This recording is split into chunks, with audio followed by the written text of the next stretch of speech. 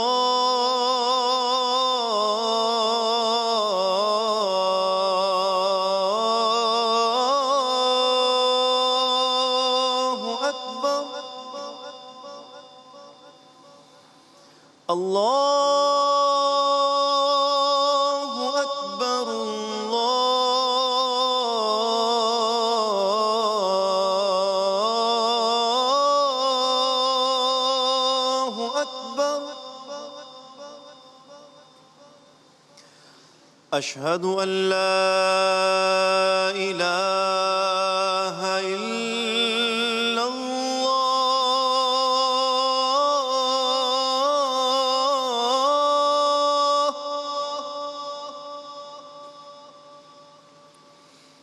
اشہد ان لا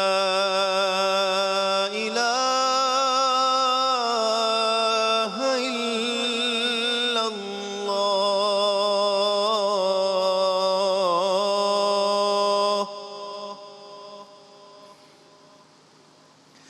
اشہد ان محمد رسول اللہ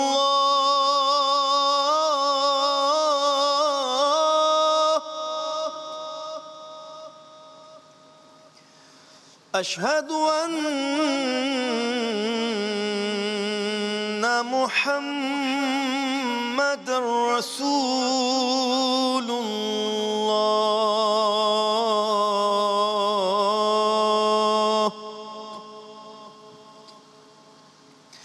حی علی الصلاة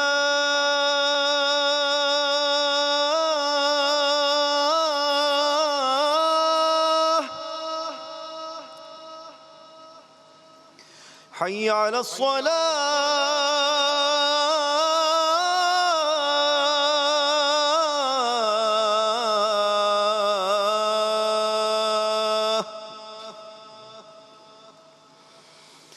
حی علی الفلاح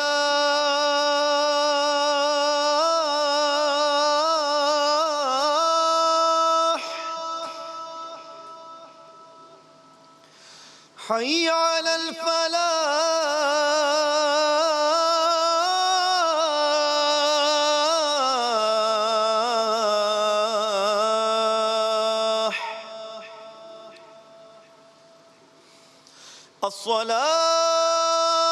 الصلاة خير من النوم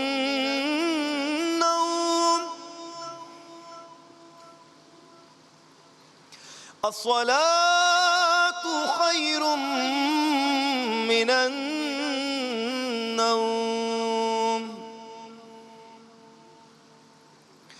الله أكبر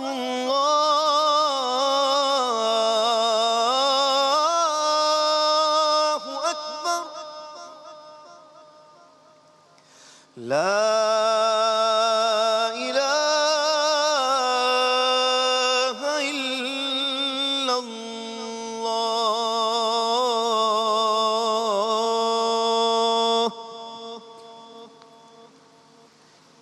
اللهم رب هذه الدعوة التامة والصلاة القائمة آت محمدا الوسيلة والفضيلة والدرجة الرفيعة وابعثه مقاما محمودا الذي وعدته وارزقنا شفاعته يوم القيامة إنك لا تخلف الميعاد برحمتك يا أرحم الراحمين. جزاک اللہ، بہت نوازش.